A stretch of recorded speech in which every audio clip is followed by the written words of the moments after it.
Station. Wasn't enough in the movies back in the day. I remember a big deal movie called Meatballs. Was Meatballs not a big deal movie? Oh yeah, man, big deal camping movie. Bill Murray, all those guys, man, just like Caddyshack. Yeah, I don't know. Sorry, folks. We're talking summer movies. We're trying to come up with ideas for next week. Welcome everybody to the Sidekick Show. This is the gentleman over here, is very kind Sir Rob Godet. I am John Ho. We're here to talk about Thor Ragnarok a little later. We're going to be talking about all kinds of nonsense before that. So welcome to the show. I see a bunch of people in the live chat. If you are watching this on the replay, please join us on the live chat every Monday at 8:15 p.m. Eastern Standard Time. We'd love to hear from you. We'd love to chat with you. I see Lewis and Scott in there. Happy holiday, Scott. Hey, yeah, happy 4th of July to our American friends. Come on, I came prepared today. you kept it. Is it by coincidence or did you legit wear that? No, I was wearing a different you're so today. Smart. I ran upstairs and I threw this on and I was like, oh, I'm going to wear my my Captain America shirt for the 4th of July. Look at you. Yeah. You're smart. All right. That's true. Yeah. Okay, you're not going to deny it, eh? You're not going to be modest about it. No, I am not. There are very few things I'm allowed to be modest about, and that's not one of them. Yeah. Hey, John, how's it going, bud? Not bad. We survived a long weekend. We'll open the show with how was your weekend, folks? So if you got to do something or check something out over the weekend, let us know in the chat. We'd love to discuss it. We'd love to get some recon on maybe some movies we didn't see or TV shows maybe we didn't check out or some other hobby you might have picked up during the course of the pandemic and maybe are continuing now that some stuff is opening back up. Rob, how was your weekend? It was good, man. Let me preface by saying that my entire family is gone right now. They snapped them away. They're currently in Ottawa, so I gotta say this is the first time since we've had kids, like 13 years ago, where I've had the house to myself for an extended period of time, John. Since we've had kids? Yeah, since you and I have had kids, John, this is the first time I've had a house to myself. It's been quite nice, not having to deal with your clipped toenails left everywhere. But it's been a very interesting. They're gone for the next few days for a dance competition, so it's been very interesting just kind of walking around the house. And I'm a creature of habit, so I like to have my dinner at a certain time because I'm so used to schedules. So a buddy of mine came by yesterday for a pint, and I was like, he stayed till 6:30, which is like. Oh, like I didn't even get dinner ready. I was like, dude, man, I have to have dinner. It was ridiculous. Anyways, McDonald's, you just Uber Eats McDonald's, right? Eating healthy. So here's what I've watched though. First of all, I finished Stranger Things, the last 2 episodes of season 4. The last 2 episodes of season 4 came out on Friday, on July 1st, Canada Day. So I crushed those. It's like a 4-hour journey for those 2 episodes. It was quite good. I quite enjoyed it. And so then you smashed it. Your son watched it too, right? I think you guys watched it together. Right? Yeah, we watched that. And then I've watched on Disney Plus, Death on the Nile. Is a movie that came out a couple of years ago. I checked it out. I actually prefer Murder on the Orient Express. It's like a sequel to it. But that's fine. It was a decent movie. And then, John, Umbrella Academy, season 3. Yeah, I haven't had an opportunity to check this out. I do know that our friend Scott has been going through and watching these things. And he's been raving about it on social media. So I finally, because I have nobody here to interrupt me, I'm on episode 8. I started yesterday. So I'm looking forward to finishing that off. How many episodes total? 8? I feel like you're not done. Is it 20-something season? No, I think it's 10 a season. 10? Oh, so you're almost done. So you're Yeah. So, cool. And then just for shits and giggles today, I watched. I had Anchorman, The Legend of Ron Burgundy up. So, what a great flick. Did no one check out Man from Toronto? It is on my list to watch while the family is away, so I might try to get to that later. Yeah, I tried. I watched like the beginning part of it. I wasn't really feeling it, so I'm gonna have to go back to it. I did try and check out. Did you see the banner for that new Chris Pratt show? The Terminal List. How can you avoid it? Yeah. They're really like whatever the advertising budget on that. They definitely whatever the top package is. They definitely went for that. And I tried to watch episode 1 of that. There's a little bit, there's a lot going on in it, so I'm gonna have to probably sit down and restart it again. There's kind of some like not time loop, but some kind of mind stuff on it. But I like Chris Pratt as this kind of military guy. Yeah, we saw it in that what was that movie we saw? Tomorrow War or something like that. The Tomorrow War. Yeah. He was fun in that, and then I mistook it for, I think he dropped another movie called The Contractor or something like that recently. Yeah, but that's Chris Pine. Oh, Chris Pine. Right. Other Chris. Yeah, another Chris. A lot of Chris's. There's a lot of Chris's in Hollywood, man. Yeah, I was like, did they not drop this already? And I saw a whole bunch of reviews drop for it. I'm like, what? Is everyone else getting to this thing super late?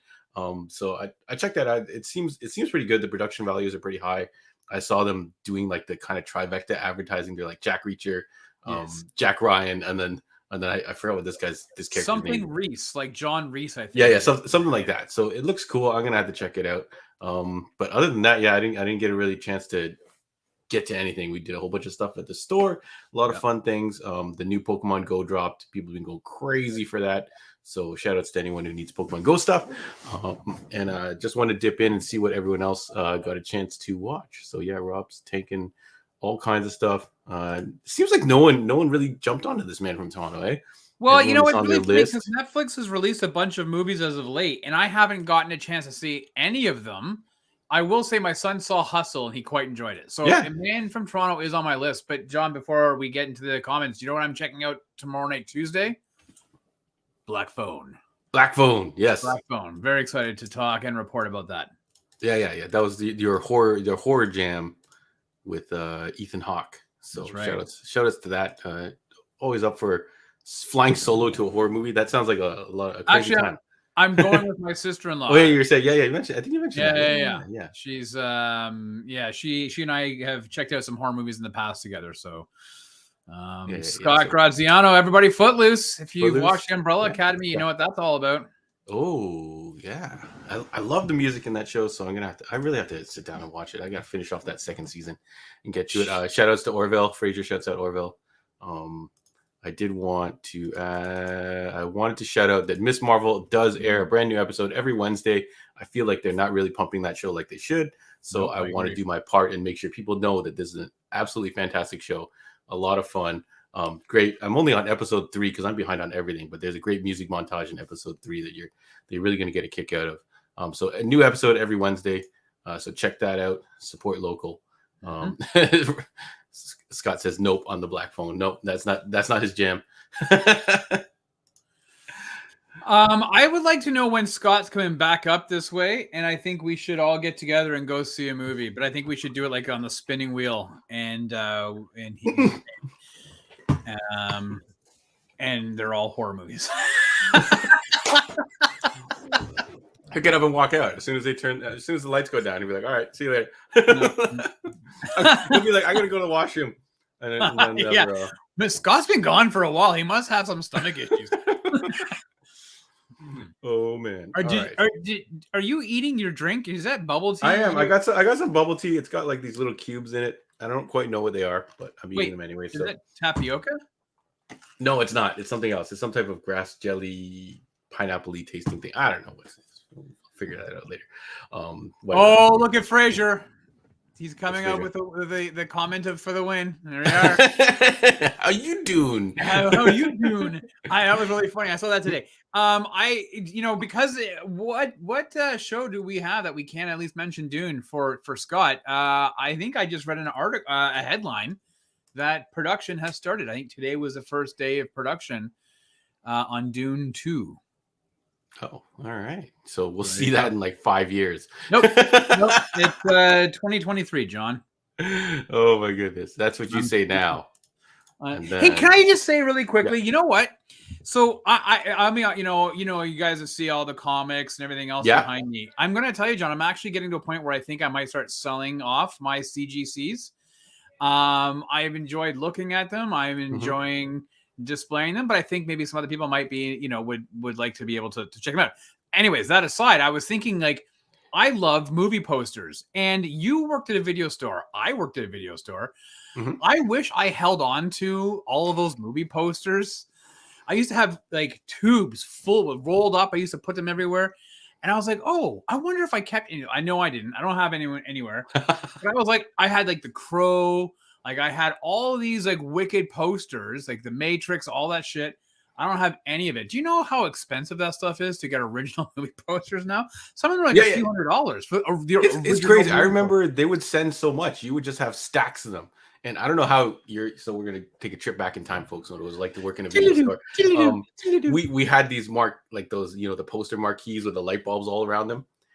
In the windows, but there was also a gate like that had bars and stuff that had a perfect cutout for it. So you'd have to open the gate. And the thing was chained to the roof. So I don't know how, if you were at a nicer place, I would have to go into the window and push this thing away from me. Oh, geez. And pull the poster out. And the thing was smaller than the poster. So you got to kind of fold the ends of the poster. And then you had to like snake my way out. But yeah, it was not a fun time changing those posters. But you want to change those posters every time a new movie comes out. So I guess because I was decent at it, I was always the one that was designated to do that. But I remember movie posters was a big deal. Everybody would ask for them. And you have them all, and it would be nice, clean ones, not folded up. At the store, Heroes World, we get folded up comic book ones, which kind of sucks. So we can't do anything with them other than put them on display. We could give them away, but then you get, some people like that vintage look, like a folded up poster. But for the most part, it does not look great. No, I worked at Rogers Video, which was the Canadian version of Blockbuster, even though we had a Blockbuster up here. Anyways. They all came rolled. They were all rolled in these, and you're right. People will come and say, "Hey, can I get that? Can I?" And people put their name on the back of it on a piece of tape or whatever, or like a Post-it note. But it made me start thinking, like, we could. I don't know if anybody does this. You could go to a theater. You can ask them, "Hey, can I have that poster when you guys are done?" And they'll actually like put your name down. At least they used to, and they would call you and say, "Hey, we've got your posters here. You can come pick them up." That's very nice of them. Because what happens when you do that for somebody? You're like, hey, can you come pick it up? Like, I'll come in like 3 weeks. Is that cool? Yeah. You're like, no, we need this out of here. You just saved it from getting thrown in the garbage. I wish I kept all my posters, man. Mask of the Phantasm. I used to love displaying them. And again, now if you go online, they're so expensive to get. So I'm thinking I might just get rid of all the stuff there to sell it off to people who would like to have it, and then maybe start putting up some movie posters, kind of switch it up a bit. We'll see. Yeah. It might be a good time to cash in on some of the stuff. When it gets to its height, cash in, sell it. I like reading the books, so whenever people would be like, "I love getting the slabs or whatever," I'm like, "But you can never read it again." But yeah, you're right. You got a Sega #1 up there, which is probably worth a pretty penny, and especially eventually that's going to get turned into something. Shout outs to Clerk 3 trailer. Are you excited for Clerk 3 trailer, Rob? Yeah, I am. I didn't know there was a second one. Yeah, man, it's actually really, really funny. Is it good? Okay. Yeah. Clerks. Well, it speaks to you and I because we worked in video stores. Clerks 2 is hilarious, and the trailer for Clerks 3 drops on Wednesday, I believe. So. Big fan of Clerks 2. I remember going to the theater and just piss my pants laughing. Enjoying that. Yeah. That right now, John, Clerks 1 and 2 are both on Prime. Oh, interesting story. All right. We're going to have to put a pin in that for the end of today's show. People start cooking up ideas of what you want to watch next week. But yeah, so let's keep it moving, folks. Thanks for sharing your weekend with us. Thanks for listening to our weekend antics. And hopefully you'll join us again next week and then give us more information and more stuff. So I'm just going to drop a couple new releases from the store. So if you don't follow us on the Instagram, the Facebook, we do post in the new comics every week. And a big deal book is coming out this week, Rob. I don't know if you've ever heard of it at all. Chip Zdarsky and Jorge Jimenez. Did I say Zdarsky? Zdarsky. Yep. Zdarsky, yeah. Are taking over the current run of Batman. So they're a brand new creative team. It is going to feature Bruce Wayne and my favorite Robin, which is Tim Drake. So this is a pretty big departure, I think. Usually you do not see them using Tim Drake at all lately. So much so that I thought the character was pretty much almost like relegated to a B tier or whatever. So I think he's one of the best Robins. He's the one that actually figured out Bruce Wayne was Batman with just sheer detective work. So he's the only Robin that is considered to have earned his spot. So I look forward. Unlike Jason Todd, who was trying to boost the tires off the Batmobile. Yeah. He was literally stealing the tires off the Batmobile. Batmobile. Sorry, it's a long Monday. But Jorge Jimenez, one of my actually all-time favorite artists. I would actually, I don't know if it's a hot take or not. I think I would consider him my favorite Batman artist. Some of the new stuff he's done is really good, really dynamic. Him and Chip both took to social media and shared that the book is coming out. Chip did a really funny video. I did want to play a quick second of Jorge's message because he's a really sweet guy. Every time I've seen him on social media or doing interviews and all that kind of stuff, he's a really charming guy. So I just want to play this quick video of him talking about Batman 125, which is on sale this week. So if you guys want a copy, let me know. Hey friends, great. Finally, tomorrow is the day. Batman 125 is out. Tomorrow, thank you so much. Thank you so much for the amazing support this week, this month, with the social media, Raiders, Instagram, Twitter, and Facebook. Thank you. And now, I just hope you like it. Batman with Chief Darsky as writer is so cool. To commemorate with the colors is great. Also featuring Catwoman with my friend Belén Ortega. So special too for me. And, see you tomorrow. Hope you like it. Whoops, cool. Let me play again. Yeah, great guy. So definitely check out his art. Just look him up. Follow him on Instagram if you want. He always posts all these kind of great shots. So that is Batman 125 coming out and on sale this week. I'm really looking forward to it. Zdarsky is on fire. He created a really wicked Daredevil run, and now he's doing Batman. I don't know who's ever done that other than Frank Miller, Rob. Well, he's still doing it, right? He's still doing Daredevil. Yeah. So this is a brand new Daredevil coming out July 13th. So in like 2 weeks, he's got another #1 book or, another new beginning of a book. And this one with Marco Cinchetto, one of my favorite Marvel books right now. So I highly recommend both of these books. Definitely check it out. Batman did have kind of a prequel series called Batman the Knight, which featured kind of like a deeper delve into his origin and how he learned to fight and all that kind of stuff. And I believe it is going to tie into this new series. So check that out. And then let me just kick it to Rob for the news, and then we'll get to our topic of Thor Ragnarok. Hey, Jorge Jimenez, wasn't he the artist on Justice League with Scott Snyder? Yes, he's done several issues. He did a whole bunch of Justice League stuff as well. Yeah, I love those books that he was on. His art is fantastic. So I'm really looking forward to reading this new stuff. Oh, so funny. Oh, Sarah, how we've missed thee. All right. Let me get the news going. It's July 4th. If you haven't had an opportunity to subscribe, make sure you do so. Hit the notification bell, get new videos. We took the week off from the Heroes World podcast last week as we rolled into July 1st. So we'll be back this week. I'm sure we'll have something pretty cool for you guys. And if you're listening, as John always says, do us a favor and join us and everybody else on Monday nights, 8:15 p.m. Eastern live on YouTube, Facebook, and Twitch. And then you can sit there and watch Sarah try to roast everybody. All right. Hey, John. What's up, Rob? What do you got? Did you always want to wield the hammer of Thor, Mjolnir? 100%, yes. Well, I've buddy, often been building fences and other miscellaneous stuff around the house, and I'm like, what would really help? A God of Thunder hammer, just to go crazy and drive that spike down. Right. I mean, maybe a nail gun, but sure. Well, now you nail guns. These are dangerous. What is this? Lethal weapon? That's right. Yeah, he got nailed. If you're an Xbox fan, Microsoft has a pretty cool sweepstakes going on. They're offering a lucky winner a chance to win a modified Xbox Series X that looks like the epic hammer, just in time for Love and Thunder. I've never entered one of these contests to win a themed console before, John. I've just never my thing. However, this thing looks way too sick to pass up. So, John, would you be interested in owning Thor's Xbox? I think it looks dope. I question how that's gonna fit onto your TV stand or whatever with the handle sticking out of the side like that. And I feel like being very clumsy, that little rope hanging off the end It's definitely gonna get caught, and it's gonna come flying down. Especially you got kids. Someone's gonna be, hey, let me pick up your Mjolnir and check it out.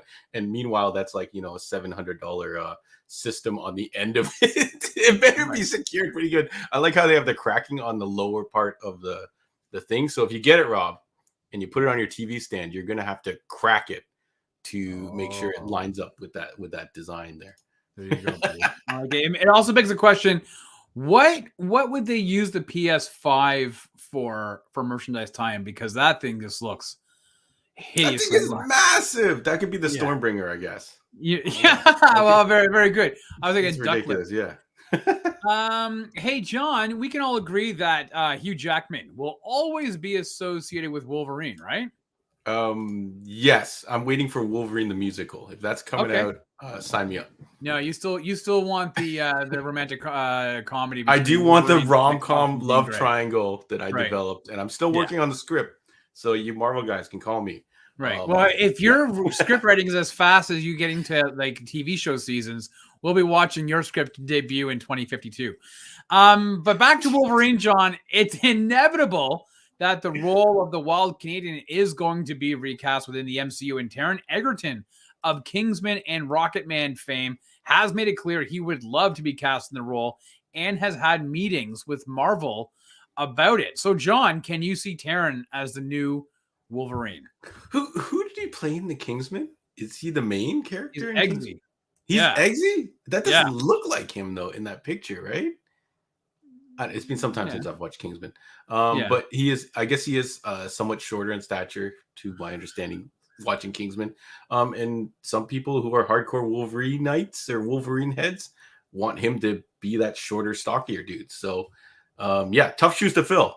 Man, how are you going to top Hugh Jackman? I feel like it's impossible. But, I think Wolverine needs to get out in the Marvel Universe or MCEU, whatever you call it, ASAP. Yeah. These X-Men should have been starting to drop in cameos like a year ago. They should have been laying the groundwork already. I don't know what's going on. No, I agree. I actually think that the only way you can have a successful successor to that character is if you literally have a multiverse handoff where Hugh Jackman reprises his role, and let's just say Taron Egerton is cast. They meet in the same movie, and Egerton is part of the main MCU continuity, but there is that kind of passing of the torch. I think it's going to be too difficult to step into that role. It's going to be hard. Hugh Jackman is arguably one of the most recognizable Marvel on-screen guys. Depending on, you can debate whether you think the X-Men movies are good or not, but him as Wolverine is 100% one of the Marvel universe guys, right? So tough act to follow, but good luck to him. Yeah. Speaking of casting, radio icon Howard Stern was caught during a hot mic moment discussing his summer plans with producers and co-hosts.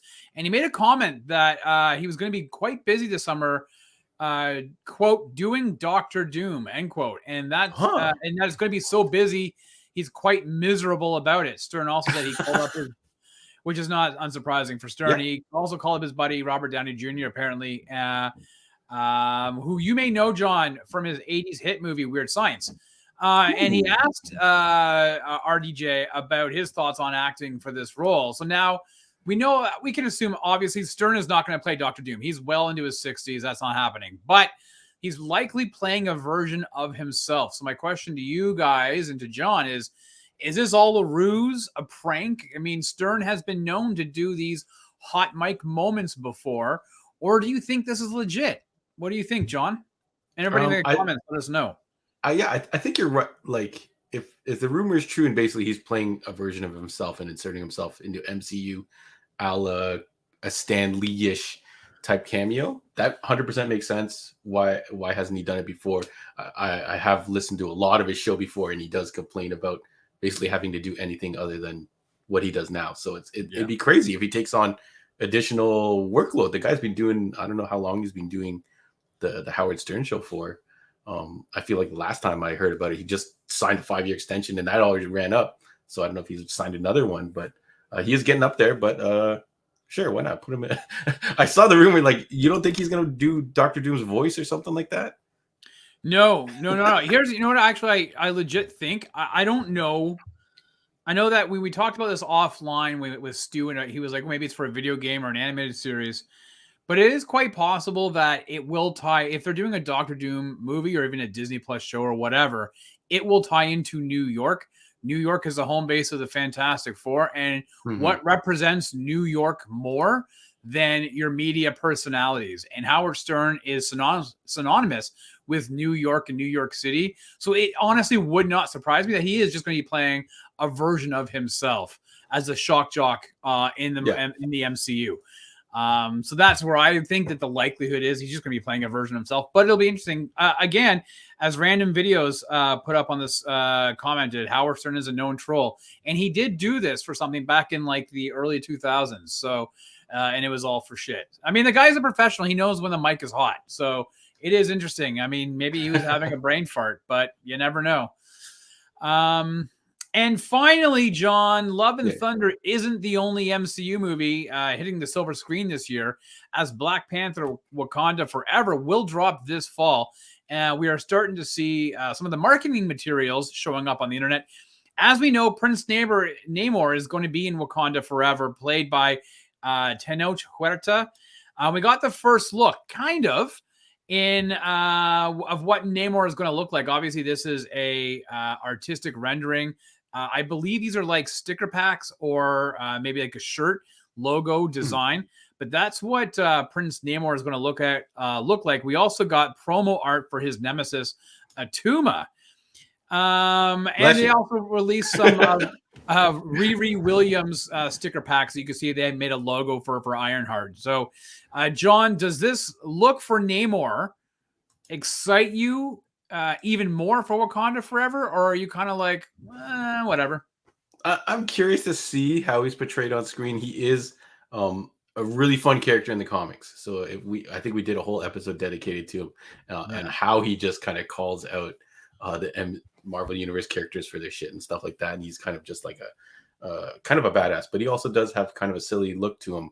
If you start going through your vintage comics, I think it was confirmed that he's going to have the wings on his feet too, as well. In some imagery or something along those lines, because a lot of people made fun of that because that kind of disappeared after a while. So yeah, we'll see. Are you looking forward to Namor versus Aquaman comparisons?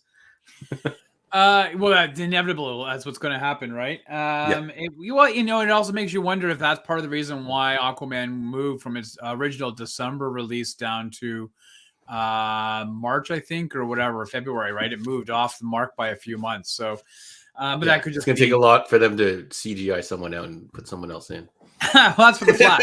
It'll be interesting to see how this whole thing works out. Listen, I think Wakanda Forever, there's a lot of, with not even having to address the passing of Chadwick Boseman, there's been a lot of behind the scenes shenanigans, John, drama with Letitia Wright and some of the other stars. And so who knows what's going to happen. This really does feel, based on the information we're getting, we know obviously we're going to have a new Black Panther, which they've already kind of stated, not a new T'Challa, but a new Black Panther. You've got this, you've got Namor, you have Atuma, you've got Riri Williams, Atuna Nakata, Bumblebee Tuna. Wonderful phrase. you have Riri Williams as Ironheart is showing up because they've released a bunch of sticker packs for her. There's a lot of characters being dumped into this Wakanda Forever movie, and it has me a little concerned. In writing Google, I trust, but it does Civil War had so many characters thrown in.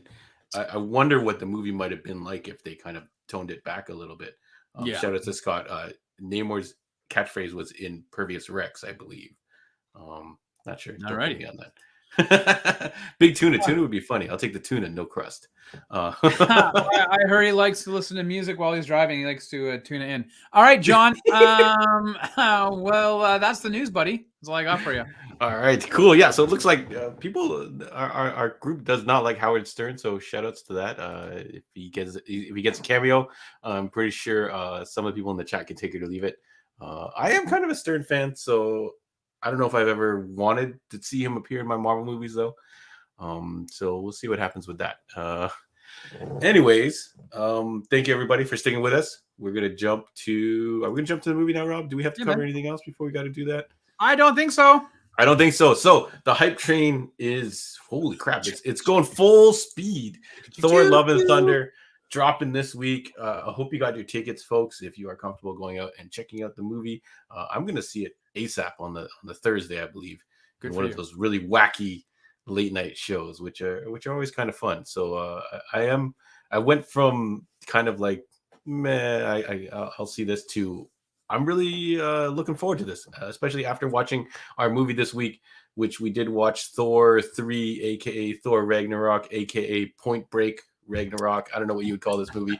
But Rob, do you have a rundown for this movie for us? Oh, John, you know I do. Released November the 3rd, 2017, the third Thor movie. That's 3 T's in a row. Was saying 3 times fast. Third Thor movie. Third Thor. Directed by Taika Waititi, who had up until and then you got to add Taika Waititi. That's right. Up until this point, John, he'd been known for What We Do in the Shadows, one of my favorite TV shows, Flight of the Conchords, and his directorial debut, Eagle versus Shark. I don't know if you've ever seen this, but Eagle versus Shark is not on my list. It is so funny. It's a very listen. If you like New Zealander comedies, like that's right. Yeah. If you like Flight of the Conchords, you would love Eagle versus Shark. With a reported budget of 180 million, Ragnarok brought in 854 at the box office. Returning to reprise their characters, Chris Hemsworth, Tom Hiddleston, Idris Elba, and Anthony Hopkins. Joining them was Mark Ruffalo, reprising his Hulk banner role, and new characters brought to life by Tessa Thompson, Jeff Goldblum, and the awesome Cate Blanchett. Taika Waititi had put together a sizzle reel on his take of where he wanted to take Thor when Marvel were not quite sure how Thor 3 was going to evolve. And his sizzle reel included clips of Big Trouble in Little China, John. Ooh, and there you go. And that for later on this episode. Immigrant Song. And Kevin Feige was completely taken with that. And Marvel Studios themselves went crazy and pretty much gave him as close to free reign, I think, as any director has had to make his movie, which is, I think we can all agree, vastly different in tone than what had come before it. Oh, humongous, yeah. Critics and audiences alike both gave the movie high praise with a Rotten Tomatoes score of 93% and 87% respectively. The team is back in this week's Thor, Love and Thunder. But before we get there, we are ready to talk Ragnarok. So, John, is this one of Marvel's most rewatchable movies, or is this movie too dissimilar to a fault from what has come before it? Yeah. So what's up, Michelle? I see Michelle joining us a little late here. Yeah, she's got a good point. We're going to get to that point. But yeah, Thor as rewatchability, Rob, I stated before that I've watched this originally in theaters, and I've never been able to quite fire it up again.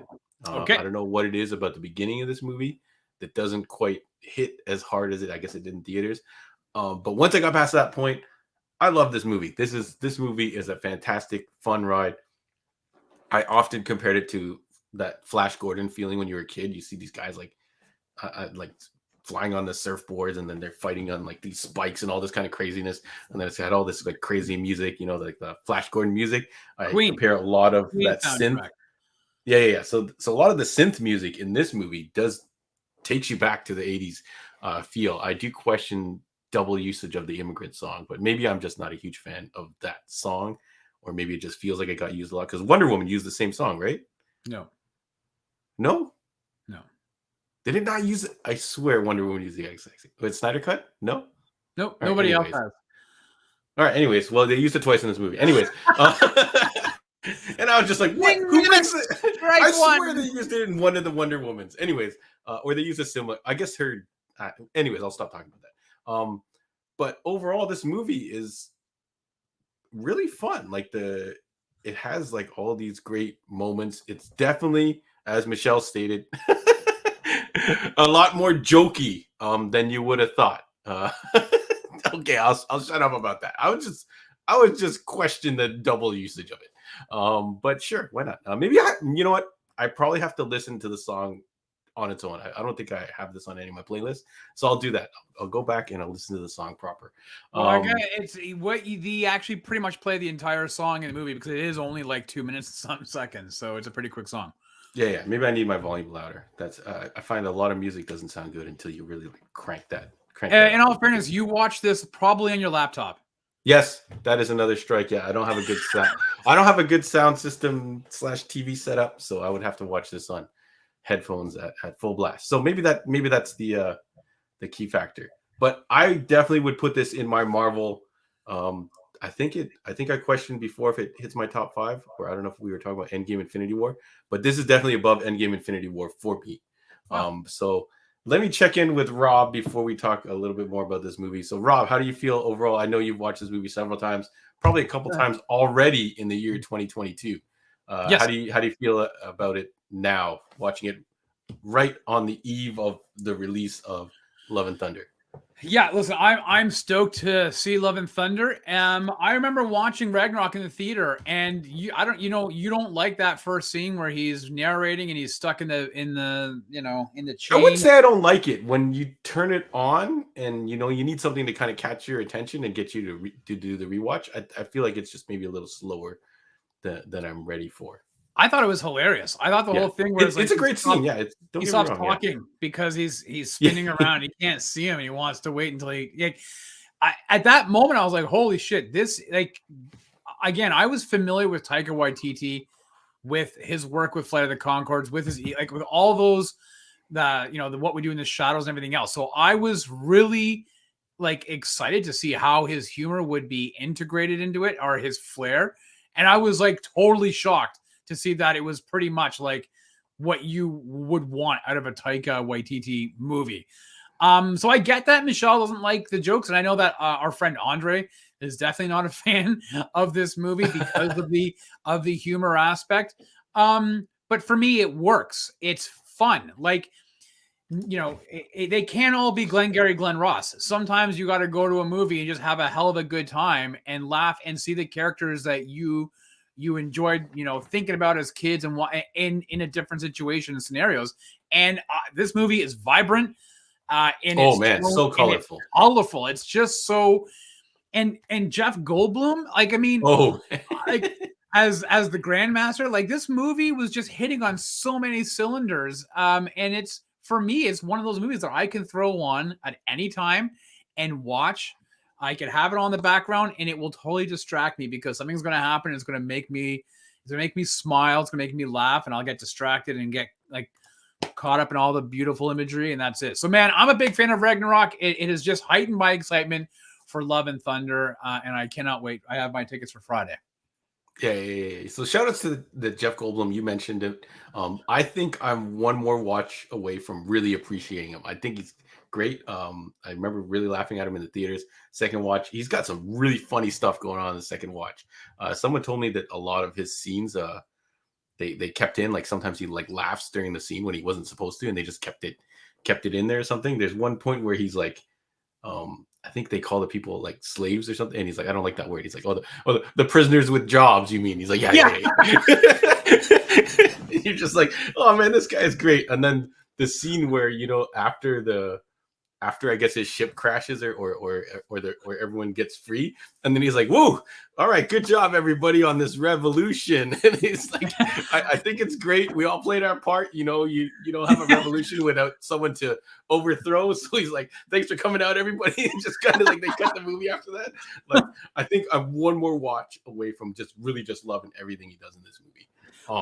I wonder if some of the criticism that was posed in this, and this is not a Michelle about the jokey part, but the people who didn't like it, because it's very obvious they've taken a lot of the World War Planet Hulk storyline, and put it into this movie, because Marvel can't make their standalone Hulk movie because of the rights with Universal and everything else. So they took Planet Hulk and they integrated it into a Thor story. And a lot of people are really attached to Planet Hulk as a story, right? So I think some people were kind of irritated that it was, butchered, bastardized, however you want to claim it, because the imagery of the Hulk and the battle gear and on Sakaar and everything else is taken from that storyline. So, but for me, it was okay. It was, listen, Planet Hulk is still available, and it's hardcover, trade paperbacks, however you want to read it. This is just a pretty cool integration of at least being able to say, hey, at least we can get a partial Planet Hulk story onto the big screen, because otherwise you're not going to get it. So yeah. Otherwise, I was, when I was watching it, I'm like, yeah, I guess we're not getting a Planet Hulk live action story. But like, some people probably don't know that. I didn't know that. I didn't know there was a rights issue or something like that, so that you can never have a full out Planet Hulk story. I think they did an animated version one too. So if you really want to see a dedicated Planet Hulk thing, then I guess watch the animated version. So yeah, shout outs to that. I think you're right. Like, you know when Hulk hits the platform, he's like, I'm gonna save the day, and he just falls out of the plane and just thumps down. You 100% see it coming. Like, I don't know if anyone was surprised by that moment in the movie.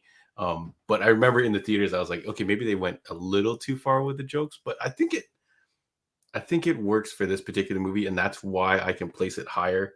I feel like Endgame and Infinity War took things too seriously. And the tone for this is so radically different. So one of the things that I am a little bit upset about, that this movie is immediately followed by Endgame, which is super serious, and Thor just gets his ass. Yeah, is it Infinity War, and then Thor just gets destroyed. Right. And same thing with Hulk. So it's kind of funny that way. Can I ask you, Rob, is this the best Hulk movie? You get a lot of them in it. I feel like you get more Hulk than some of the Avengers stuff. Would it be your best version of Hulk? I guess maybe. I would never the funny thing is, now that you bring it up, I would never consider it to be a Hulk movie. I would I always refer to it as like a Thor movie with, co-starring the Hulk. Yeah. I like the Incredible Hulk movie. It's got its flaws. The Hulk looks weird. Brooklyn is apparently downtown Toronto, with Sam the Recommend and the Zanzibar. Only we noticed that. No one else. That.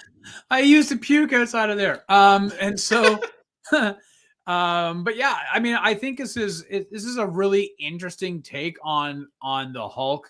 The humor thing I will say is this: is that if you go back and you watch a lot of those movies, the earlier ones, the mid-level ones, if you just wanted to go back and check out everything leading up to Infinity War, okay, you will see that there is moments of humor, of jokes interspersed throughout each movie. Yeah. And as the movies have kind of progressed, some movies gotten a little bit and then pulled back on some, and they had these. But I felt like, and maybe it's because it's Taika who directed it, but the delivery of the lines in this movie was just so pitch perfect in comparison to other times. Like Mark Ruffalo, this is the best Banner he's ever portrayed, right? Yeah. Like the whole thing when he realizes, he turns back into Banner, and he's all confused, and he's talking about Tony's, he's in Tony's pants, and Thor's like, will you quit grabbing something? He goes, it's not my fault. He wears these pants so tight. That was on the rewatch. That I really picked up a lot. Yeah, he's like trying to pull it. He's like, why are you so tight and stuff like that? Yeah. He's like, why are they like tighten the crotch? And I think there's a bunch of jokes in there about like jabs at Tony Stark. What about maybe too many dirty jokes? Like there's a whole joke about like the anus portal. The devil's anus. Yeah, we're going to the anus and stuff like that. And then there is the whole ship. He's like, oh, the ship, he uses it for orgies. Right. And you're just like, what the hell? Like if you're watching this movie with your kids, you have to now explain orgies. And I guess anus is fairly easy to explain, but it's maybe that is maybe the step that it went a little too far. Yeah, fair. For some people, we find it funny, but I do watch it and I question, oh man, what happens when my kids get old enough to want to watch this? And I don't know if you just heard that. My dog's down here and she just made a massive snore, so it wasn't me farting. Yeah, no, I agree. I do remember being in the theater. The devil's anus thing made me laugh, but when they went with the orgies on the ship and then the stripper pole came up, I was like, all right. I guess worse things could have popped up other than a stripper pole, right? There could have been any number of weird apparatuses. But it is the second stripper pole to have popped up, because I also believe that another one popped up in one of the Iron Man movies, wasn't there? So in Iron Man 2, I think he won. So anyways, I'm not going to rewatch it to find out. So some people say Ang Lee Hulk is the best Hulk. Sorry to get back to our original question was, is this the best Hulk movie or not? But I think you're right. I haven't watched it in some time, but that Ed Norton one, shout outs to that. But yeah. I think I like that one only because it does take liberally from the Incredible Hulk TV series. And we talked about that last week. So I quite enjoyed that. Is that Lou Ferrigno Death of Hulk the best movie, maybe? No, that's horrible. I do like when Michelle says the Ang Lee Hulk is the best Hulk movie, I will say like it's a very comic booky movie. They have panels. Like they swipe to panels when they're changing scenes. That it was pretty cool. I will say that. So but Hulk dogs, if you bring in Hulk dogs, I'm out. So yeah, this movie I think the delivery of it, I think that the jokes, I think that the heart of it all, and I think that Ruffalo and Chris Hemsworth really play well off of each other. But let's talk about Tessa Thompson as Valkyrie. She holds her own. Yeah, she gets a whole sequence where she's jumping from ship to ship. Yeah, ripping everything up like that. I forgot that scene was in there. And that was awesome because all you do is you see her later in Infinity War, Endgame. I don't know, those movies always blur together. And basically Thor is handing the kingdom over to her and basically going, "Hey, you run it. I'm no good at this." And she doesn't really get to do a lot that I remember. Well, she got blipped out in Endgame, right? So yeah. But she shows up at the end to fight. Oh wait, no, she didn't get blipped out. She was in Endgame. That's right. She's there. Yeah, she's there. Yeah, she's there, and she's like, "Oh yeah, Thor. He's like in the whatever." Playing video games or whatever. But yeah, she gets to rip shit up in this movie, which is awesome. She does. And in a movie where you have Cate Blanchett as Hela, for Tessa Thompson to still hold her own and be just as memorable and just as fierce as Cate Blanchett, I think takes a lot because Blanchett overshadows, I think, a lot of like her scenes. Like you can tell she's just chewing that shit like it was like bubblegum, right? She was just gnawing away at it. And she did a fantastic job. And Carl Urban as Scragg. Scourge, I think. Scourge. Yeah. Like that shit was just so funny, right? Some of it was too much. So this is where the jokiness comes in. Like there's one point where he's setting up he's showing off the portal to the girls. Yeah. These are my guns from Texas or whatever. And he's got like this whole thing, and you're like, okay, this is get on with it. But later on, I like that he turns and sacrifices himself. I thought that was a cool moment. But so let me ask you this question. So if and those in the chat let me know or let us know. Yeah, that's it. Behold my stuff. Yeah. I kind of feel though that some of it, like tonally, it feels like two different movies. And I understand that what's happening on Scar is vastly different.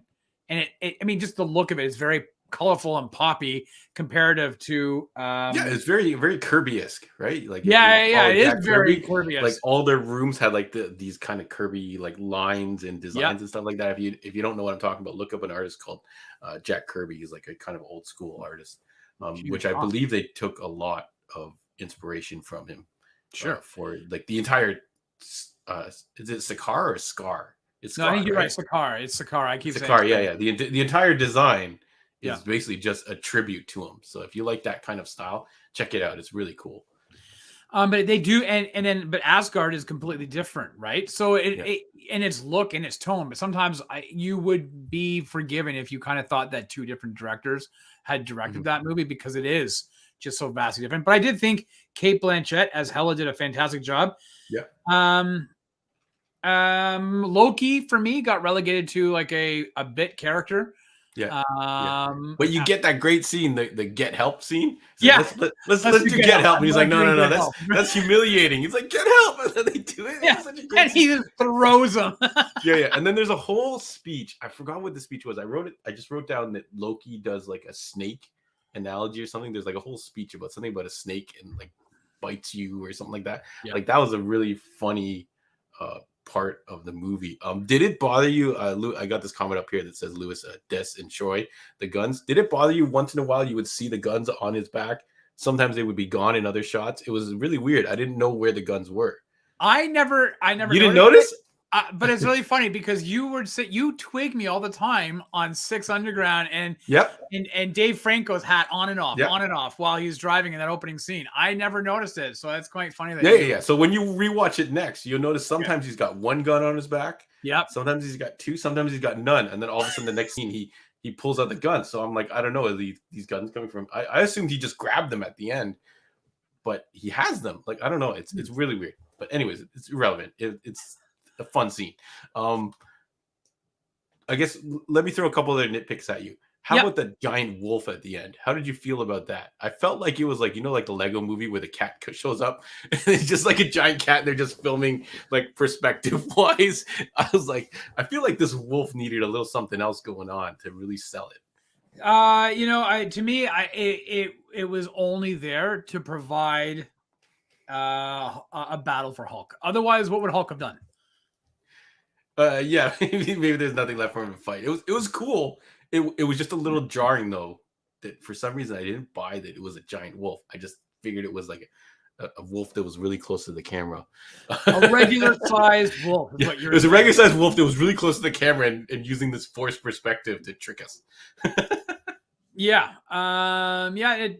Whatever. What's your next nitpick?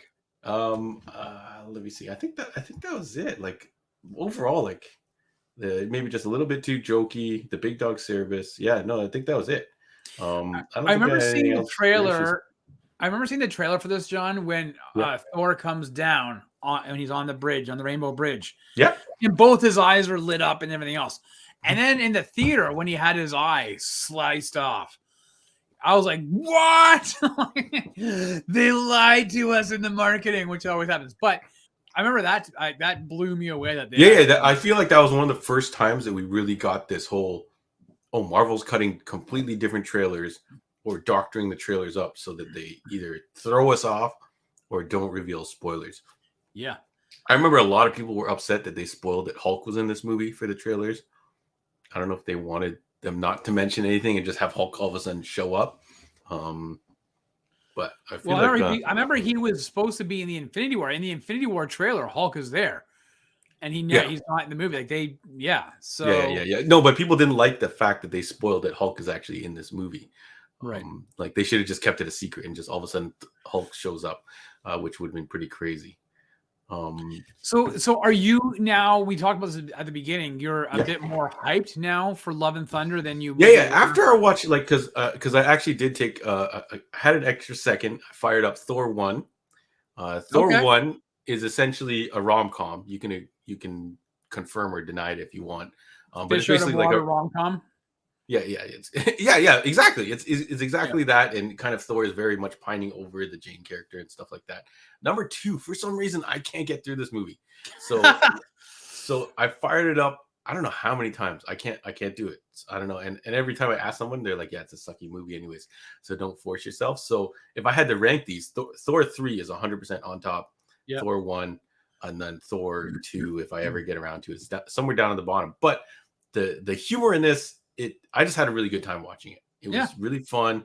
It was light, even though it had some serious moments. I guess we didn't talk about Anthony Hopkins as Odin. Like he really kind of delivered on a lot of like serious scenes. And then we had the Doctor Strange cameo and stuff like that. But do you rank this at the top of your Thors? Oh yeah, for sure. Yeah. I like Thor 1. I like the simplicity of it. And this is something I've said to you and we've talked about in this show for the last few weeks when I've gone back and watched these original ones. The simplicity of the storytelling. I didn't think I was going to like it at all. I didn't think I was going to like it. And I actually watched the whole thing. It's got Kat Dennings in it and a lot of other fun stuff going on. But yeah. Including his blonde eyebrows. The wigs and the hair is a little crazy. Even in this movie, the wigs are a little out of control. Like Loki's hair sometimes is like this jet black, like big thing. Yeah. And Thor, before his hair gets cut, it's really out of control. And that first movie was directed by Kenneth Branagh, right? I mean, like, that's royalty. That's cinematic and stage royalty, Shakespearean trained actor. I liked it for what it was, but again, listen, you're not going to come out of the gate on an origin story and have Ragnarok. So I think it was a great progression of the character from those first 2 movies through those Avengers movies into Ragnarok. He definitely does feel different than the Thor we got in Avengers 2, Age of Ultron. Like it's a vastly, you could see that progression of humor, of Chris Hemsworth humor coming through. Oh yeah. They basically just flipped the switch. And I think if you go and follow the interview or the press junket tour that they had for the release of this movie, they were basically like, Hemsworth wanted to like get a chance to kind of do his comedy. I think one of the things he did before this was that Ghostbusters movie where he played like the Janine secretary role, and he really kind of went crazy with the comedic aspect. So they're like, oh wait, this guy can be funny too. So let's give him some comedy in Thor. And thank God they did it. Shout outs to Scott. Shouts out the Stanley as a barber scene. Great cameo. The Edward Scissorhands. Yeah. And it's really funny because Thor's like, "Do not cut my," like kind of like, and then he's like, "Please, sir, don't cut my hair, good sir," like in the proper English or whatever. And you're like, "This is great."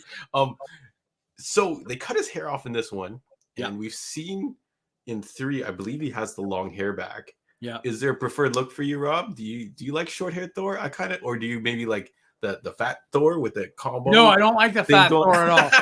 I don't like fat Thor. I actually don't mind the short hair Thor, but I thought it looked really good. So did I. But we've had it now in this movie and then in Infinity War, and I can see why they're going to go back to the longer hair thing. It also, I think, it ties into the very rockerish theme that you're getting. The Guns N' Roses. He's wearing a denim jacket. It looks like the very 80s. Rock and synth. So the long hair, it's not surprising that they've gone back. Will they play Sweet Child of Mine twice in this new movie? Or you think it's not even going to be in the movie? No, it'll be in the movie. Yeah? Yep, it'll be in the movie for sure. They're not going to switch it up with Welcome to the Jungle or something like that? No, I don't think so. Immigrant Song was in the trailers, and people were blown away because Led Zeppelin very, very, very, very rarely ever release their music to be used commercially. So that was a pretty big deal. So it was in the trailers for sure. Sweet Child of Mine will be in. Now here's the question, John, will the inclusion of Guns N' Roses in the upcoming Thor movie, will it do for GNR what Running Up That Hill did for Kate Bush, from Stranger Things? She's made millions of dollars off of the. It's great. I'm not familiar with this song. Is it was it a known song beforehand, Rob? Oh, yeah. But it wasn't like so this gave it a resurgence. Yeah, well, it was 1985, I think, when the song came out. And it maybe peaked at number 5 on the charts at the time. Okay, so it wasn't. So "Sweet Child of Mine" is a certified hit, right? Like it was in for you and I. Guitar Hero and Rock Band and all those kind of stuff. So, and if you go to your Spotify or whatever your music streaming service is, if you go there and you look up, like rock anthems, it's on there, right? So I don't think it's going to enjoy quite the same level of boost, but I'm sure it's going to get, played a lot. So, well, I remember the Immigrant Song on iTunes. It rocked up the iTunes charts when this movie came out. So yeah, I'm sure that there will be some new people coming in going, "Oh, what is this? What is this song?" So yeah, what is this? I guess 100%. Yeah, you're right. There's a whole new generation that did not grow up on this stuff. So. Yeah, Scott Twigney, and I accept it. Grab your personal glasses, Rob. Kate Spade. I don't know why I said Kate Spade. I did mean Kate Bush, but that's. I know Kate Spade. Kate Spade. Yeah, good times. Okay, so this is definitely the best Thor movie. Do you think Love and Thunder is going to be able to top this? This is a hell of a show. I think it can. I think after this, we had the very depressing Infinity War into Endgame, which was kind of like a sad, and then you got Fat Thor and all that stuff. Now you're going to go back to this fun factor with Love and Thunder. I think it will end up being the top of the list. What do you think? I think it's going to be up there. My only concern is that if they play into the super goofiness of it all, you might lose the character a little bit. As long as they make as long as there's still it's a very familiar character, we've spent a lot of time with this character. As long as it doesn't stray too far in its tone. I mean, we've seen Russell Crowe's playing Zeus, and Thor loses all of his clothes, and you see him, being quite funny with Peter Quill with Pratt's Peter Quill from Guardians. Mhm. You got the goats, and they're taking and Korg is back, and they're taking very liberally, I think, from the Jason Aaron Thor run as well. So with Gore the God Butcher, so it'll be very interesting to see how this thing does play out. Will the humor tip the scale where it's Mhm. more of a comedy than action? With Maybe they'll Ragnarok, balance it better this time. I feel like maybe they hopefully. made it. I feel like the criticism of Ragnarok being too jokey is definitely out there, and I would think they would tone it down a little bit. I don't know. We'll see. We'll see. We'll see. But I mean, yeah, it could top Ragnarok. I know that I don't know. I wasn't there, but apparently they gave Taika Waititi like free reign on this one. They said, Mhm. "You did amazing with things. Here you go. Here's the keys. Just we'll see you when you deliver your product." So Yeah. and Michelle's got sold, and I understand her because I think some people will not like this director's style, right? I yep. think if you are not a fan of this guy's style, then no matter what he does, it's not going to really work for you, right? Yeah. Sorry, go on. Yeah. I'm excited to see it. I'm like I said, I'm going on Friday. Mhm. But I'm a big fan of his stuff, and I'm a big fan of Flight of the Conchords. I'm just a big fan of that type of humor. So, Yeah. that it's Flight of like the Conchords, it's acquired taste.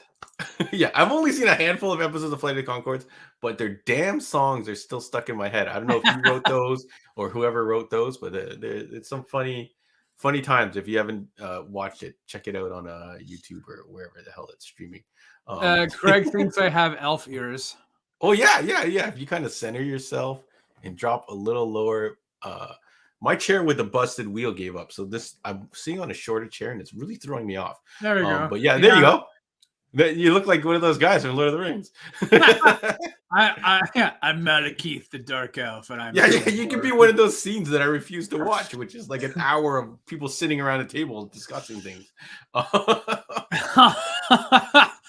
So yeah, I'm excited to see it, John. You're excited to see it, and we'll talk about it at some point. Maybe we'll do a bit of a review of it. Before we move on from Ragnarok, where does it rank in your MCU rankings? Is it you don't have to put an exact spot on it? Is it in your top 10 or in your top 5, or is it fall somewhere like? No, I think it's gotta be top 10. But you know what? We might have to do like maybe by the end of this year, after Wakanda Forever, we might have to revisit the rankings, because some of these movies are just so damn good. They keep popping the older ones out, right? So I mean, Eternals didn't do that for anybody, but but yeah, it's got to be. It's probably my top 10. And yet for me, it's also in the top 5 of the most easily rewatchable movies that Marvel has done. Yeah. Especially like, and we talked about the Immigrant Song, but we didn't talk too much about the whole synth magic sword, the other music, the score of it, which is really does transport you back, almost like I said, very synth wave. Yeah. The whole synth wave, which is one of the genres I quite like. So shout outs to that. I hope you guys enjoyed. I thought you liked yacht rock. I thought you're big on like Chicago. And Chicago, you the Inspiration, right? You're a big yacht rock guy, aren't you? I think that's Scott. I listen to whatever. I love everything. I love everything. So I'm kind of like, if you were to dive into my playlist and stuff, I know you were kind of shocked when I said I love Elvis, but my playlist is like all over the place. Let me see. I know Gordon is a big fan of ballads. Like he loves ballads. That's Celine Dion. It doesn't matter. It could be Mr. Big. It could be Mr. Big. Were they not a one-hit wonder? It could be Poison, with Every Rose as a Thorn. Gordon just sits there, and I'm sure he plays it all for Sarah, and he just sits there and he looks at her. Yeah. Okay. Anyways, we'll have to do music another time. If you did anything hit you, Rob? Thinking about next week? Yes, it did. Yeah. Okay. Go ahead. Clerks 2. Clerks 2. This is really what you want to do? I don't know. Let's see. Otherwise, we're gonna have to kind of regroup and think. But if you guys want to watch Clerks 2,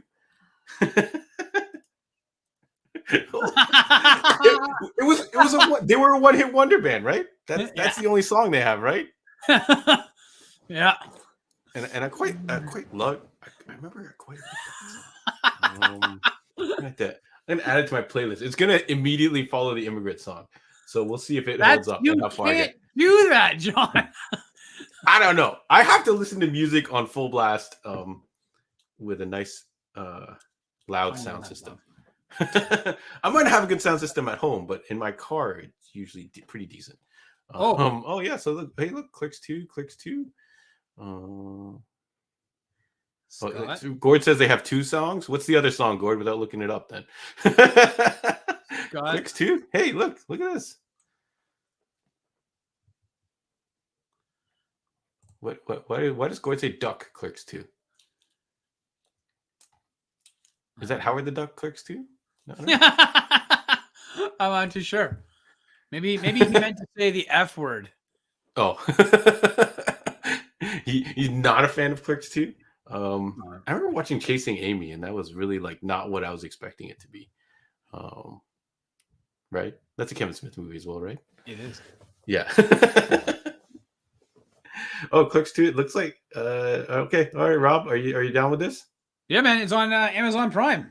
I'm always down for some Kevin Smith stuff. All right, so we're gonna try something wacky, folks. This is what you guys wanted, or what Rob suggested, and you guys actually agreed with.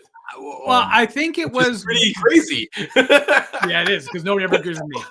I don't know how this started. I think you brought up Clerks 3. No. Scott brought up that Clerks 3 is counting down to their new trailer. That's right. And then he said, and he along with me, kind of goes, there was a Clerks 2, because I think I watched. Right. Wait, I watched Clerks 1, right, over the pandemic. Was that the one? I don't know. You and I didn't watch it together, John. We were supposed to be in different houses. No. But Clerks in black and white. Yes.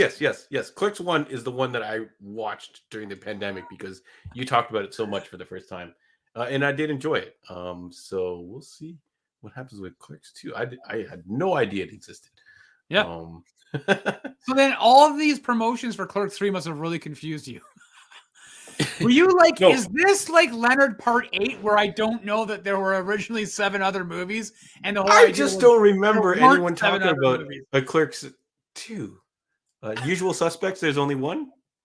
Yes. What? Yes. I don't know, dude. I don't know. I didn't know there was a Clerks 2. Maybe there's a... Oh, but you know what? Now I want to go watch The Usual Suspects. Might have to fire that up this week. Greatest trick the devil ever pulled was making the world pretend he didn't exist. Yeah. All right. Anyways. All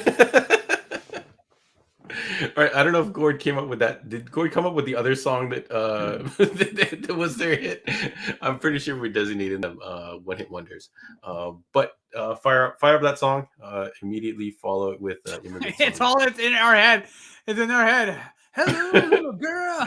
I remember that music video was on YTV all the time. That's a special era. I always see this video in Arcade Top 10 t-shirts. Scroll past on my social media. They need one that is Tarzan Dan's the hit list or whatever it was called. I used to love that show. So anyways, thank you everybody again for joining us. Thank you, Rob, for putting up with all these shenanigans again. And good seeing you, carrying the weight of me just throwing random stuff at you. No, so, man, I'm here to I'm here to catch it. Oh, I'm catching it, and I'm releasing it to the world. All right, looks like people are on a whole sidetrack of Kevin Smith classics, so maybe we'll have to go back and do that. But anyways, we're gonna do Clerks 2 next week. So fire it up. I guess we watch 1 if you haven't seen 1 in a while. They're both on Prime, so people can watch that. Yeah. And when does the Clerks 3 trailer drop? I feel like it's dropping Wednesday. This Wednesday, Clerks 3 will arrive. So if you haven't seen Clerks 2, I would suggest you just don't watch the trailer. Yeah, I was gonna say we should do a reaction to the trailer, but I don't know if I can watch 2 before we get to 3. Yeah, I'll do a trailer reaction to a movie that I haven't seen the middle one for. Yeah, so I would definitely. Stranger things have happened. I still haven't seen the trailer if you haven't seen Clerks 2. Yeah, I still haven't seen Dark World. So, and we've already done Thor 1. Thor 3, we're gonna do Thor 4. Thor 4. That's got a nice ring to it. Anyways, I've lost my mind. Anyways, let's go. Thank you, everybody. We'll catch you on the next one. Thank you, Mr. Rob.